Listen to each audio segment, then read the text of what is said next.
Broadcasting live from the Business RadioX studios in Columbus, Ohio, it's time for Columbus Business Radio. Now, here's your host. Lee Cantor here, another episode of Columbus Business Radio, and this is going to be a good one. Today on the show, we have Matt Liss with Crestcom International. Welcome, Matt. Well, thank you, Lee. I appreciate you having me on today. I'm so excited to learn what you're up to. Tell us a little bit about Crestcom. How are you serving folks?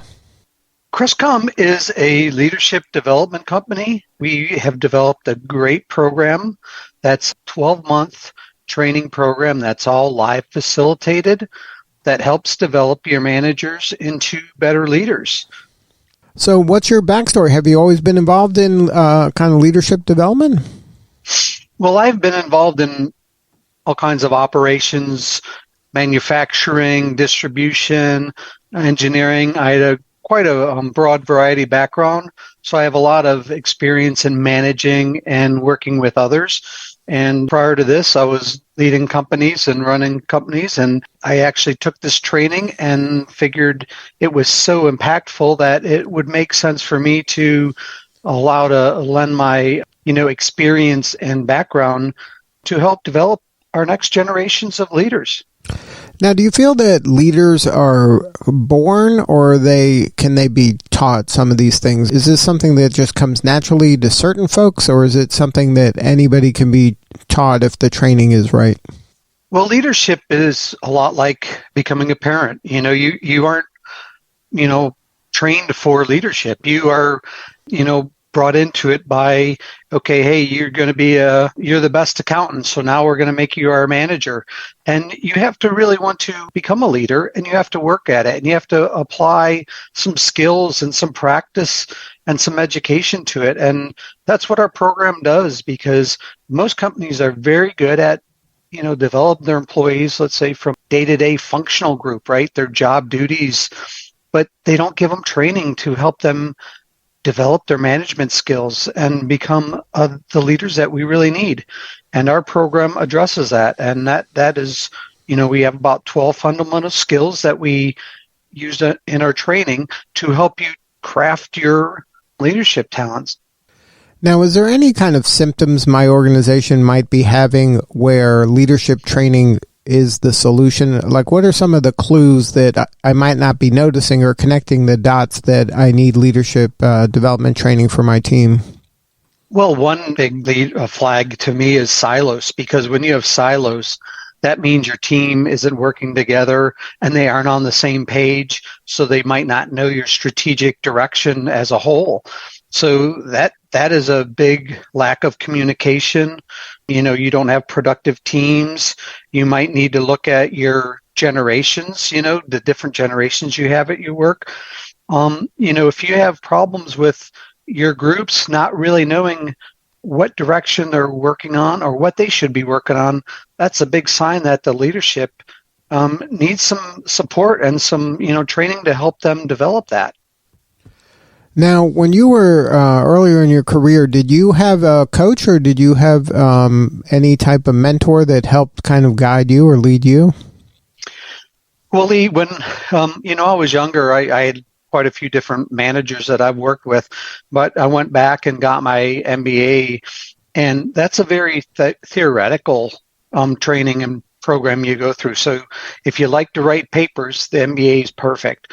But if you really want to be let's say, on the ground learning and developing yourself, a leadership program like this is much more, tailored to the person that really wants to craft their skills, because this is hands-on. We do case studies, we do exercises, we do a lot of group discussions, and we learn from our video faculty. So it's a really well-rounded program that, allows you to move forward. So can you walk us through what it would be like? Say I raise my hand and I say, Matt, this is perfect. I would love to do this. So what kind of does it feel like for me now that once I've agreed to do this, what does that kind of the onboarding and the launching of a program look like? Sure.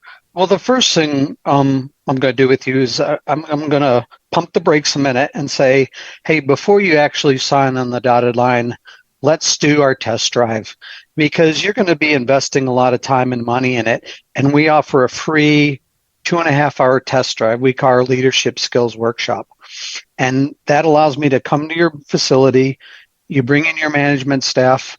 We go through a 2.5-hour program that simulates one of our training sessions.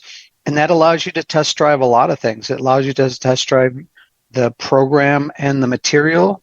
It allows you to test drive myself as your facilitator. Because if we don't have a good connection, your staff will not have good, results and out of the training. And then you also get to see if your staff is engaged and what kind of returns you can expect from the training program. And if all that looks good, then let's move forward, because I wouldn't want you to buy a car just with a brochure, right? You want to go test drive it and see how you like it. And it's same with leadership development. You should really understand the material, the facilitator, and your team's engagement. And then we can get you signed up, and it's a 12-month program. You get 2 classes per month, and each class is 2 hours. And we broke it up that way so it allows you to really stay engaged and not get overwhelmed. So you get 48 hours of training. And as well as each month we do a 1-hour coaching session to help you get your participants engaged, where they actually create their own personal action plans to put our training to use. Because if you don't change your behavior, i.e. use the training, you're just wasting your money, because it's really entertainment at that point. So we're very different from that standpoint, that we require our participants to hold themselves accountable to use our training. Well, you bring up a good point. A lot of folks maybe have training fatigue, that they've gone through a lot of these classes, or they've taken these one-off things. A consultant comes in and sells them something, and they got a manual, and it's just sitting on a desk, in a closet somewhere, and it's never kind of cracked open. Let's talk about that accountability part of it, because it sounds like a really important point of differentiation. How do you kind of help your clients help themselves by holding them accountable? Well, at the end and during our module trainings, we point out some potential areas that could be action items, because in each session we have about 4 or 5 different points that we're kind of learning and training the students on. And during the final end of the conclusion, we talk about getting prep for your personal action plans. And what we do is we have a online learning portal where they can go in, and then they can identify the most important or most impactful subject of the training session they did, and write that down, and then they can decide how they want to use it. Now, that's a big point, because if we were to say, here's your homework, go do this and put this into place at your work, they don't own it, right? So we allow them to make their own project. What do they want to do? It might be as simple as having a meeting with someone and using the skills we learned and apply that in the meeting. Sometimes it's working with their teams with it to save some money and be more effective or gain productivity.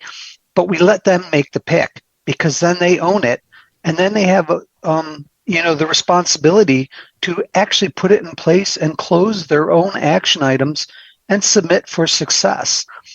And when they submit their findings or their final project of it, it gets wrapped up into our learning portal, and their managers get to approve the results. So, for instance, if someone said they made a change and it's saving them $8,000 on that change, the manager can look at that and have a question and say, let's talk about this. And maybe they agree it's a $4,000 improvement, right?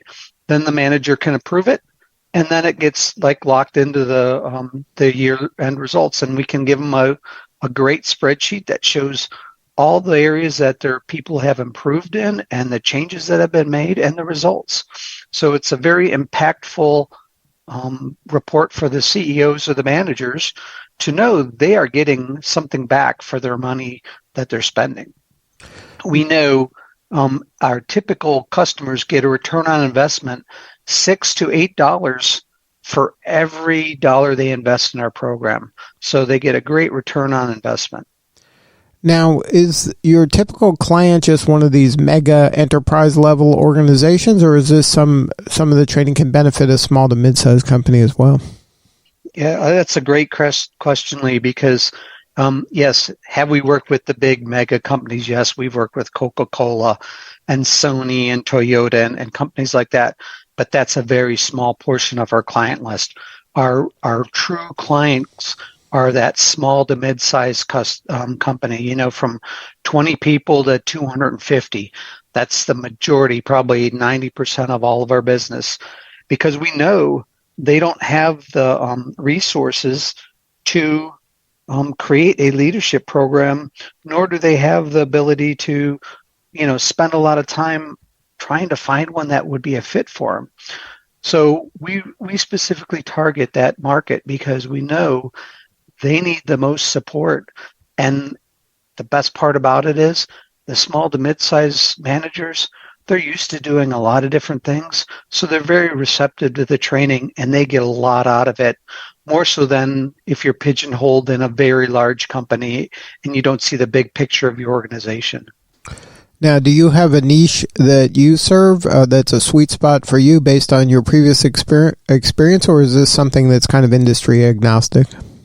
Well, it's very much for anyone that either leads, manages, or supervises people. We aren't tied to any specific industry because, like I said before, we don't get into your specific trainings, right? We are teaching leadership skills, and it translates to any industry, not only industry, but it translates into your personal life.